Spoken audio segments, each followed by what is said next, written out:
कोलकाता में trainee doctor के rape murder case में अब गैंग रेप का मामला सामने आ रहा है।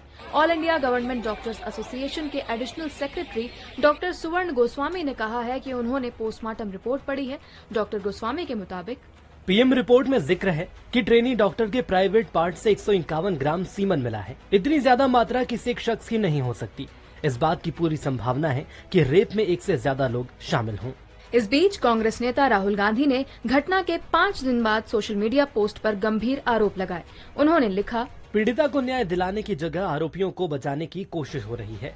अस्पताल और स्थानीय प्रशासन पर गंभीर सवाल खड़े हो रहे हैं। पूरा वीडियो देखने के लिए डाउनलोड करें दैनिक भास्कर ऐप।